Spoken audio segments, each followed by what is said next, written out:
Thank you. It's also now.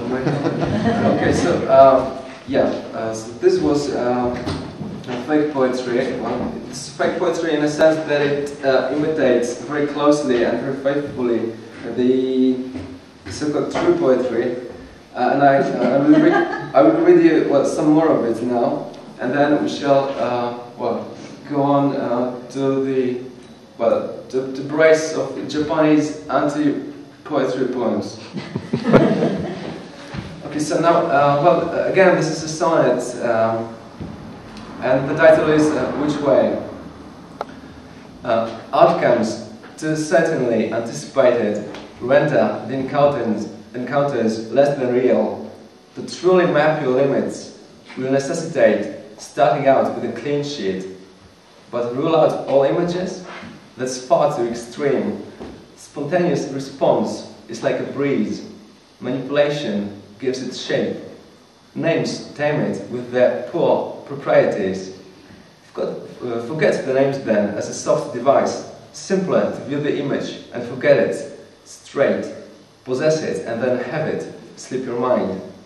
Don't destroy wholeness and enjoy it always, but our schedules shred, so we anticipate post-haste intriguing grades. Okay, so 2 sonnets to go.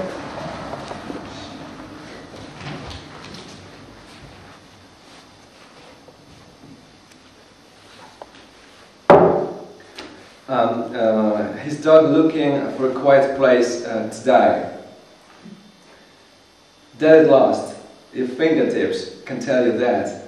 Everyone, 1, 2, 3, and let's go home. Forget the tiptoeing, slam the door, crash, fall to sleep, expect the sublimity of the dawn. And before that, at night, some coughing, some deceased dogs, and the sweet taste of untransferable love. When it was about to die, it hit rotting frames with its heavy head, old and blind. There's no way you can avoid heavy weather, they report, in the living room, watching the TV. With all his friends of late murdered, he's fast asleep, or half asleep.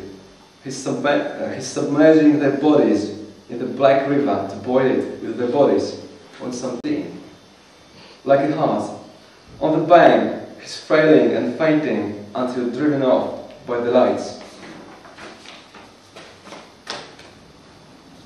The Rent. The Rent. Well, this is a homage paid to Blair. I'm sure you know this poem of his. It's a very nice one, beautiful, declining, and deeply moving. A tearjerker. The Rent. The landlady, a desiccated woman, like a mastiff beaten a moment ago, or a vixen, for she's red. So, a just beaten vixen. She drops in on the first Monday of the month. Knocks on the door, but nobody can hear it. Mushrooms watching a web movie. Obritsky is washing his paintbrush in the bathroom. She's banging on the goddamn door. It's always noisy at Greg's room, the room that's closest.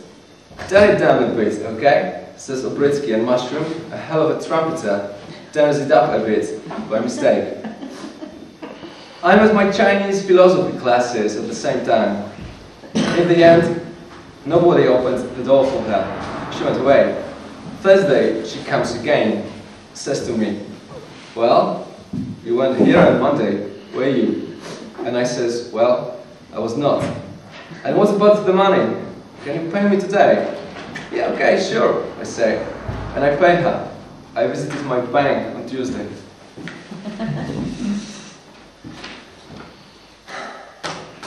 Okay, now,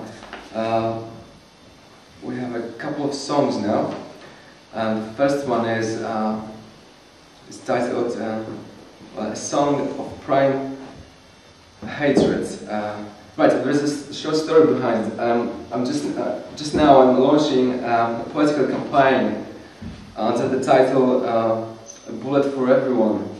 This is a radically Gnostic approach, and I transferred some of it into poetry. So, a song of prime hatred.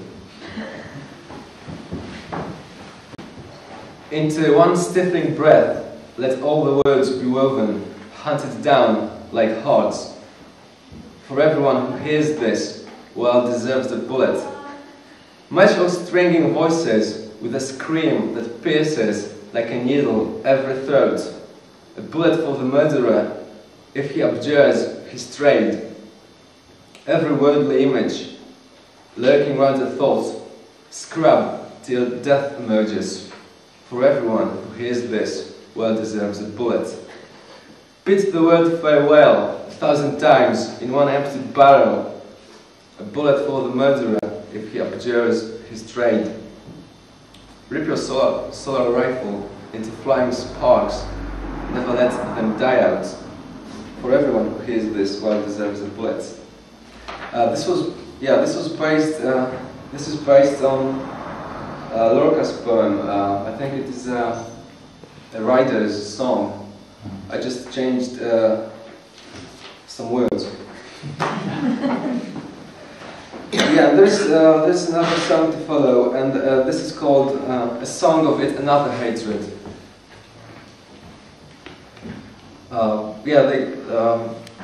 They belong to a 5-song series. At noon, we were drinking beer on a bench. The trams were passing by, lots of people around.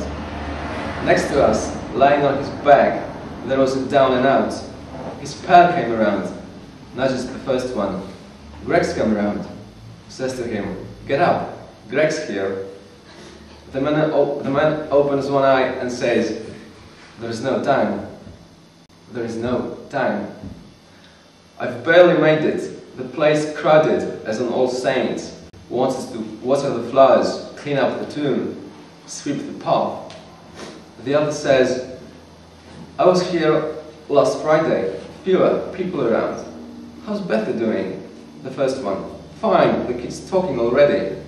By the hydrant, there was simply a swarm of them." The other, "What did I tell you? On Fridays, there is nobody here. There is nobody." I didn't even move. He did, and the reporter reads, 3 bottles of vodka. The shopkeeper shouted, "You stole my stuff," and cops came. We ran around the corner, one broke on the way. We are waiting. They come into the shop, I say. We run, one by one. "You first, pal." He looks at me as if I was an idiot. There is no way. There is no way. Listen to me now. We've got to get rid of space. Overcome gravity. Let's go seaside. I know you're moving away. Take me with you and jump into the ocean. To hell with that. Let's hit the bottom together. You're going to rent a moving van after all. I'm not that big, I guess. And she, "Yeah, but we have to take our elephant. There's no place. There is no place."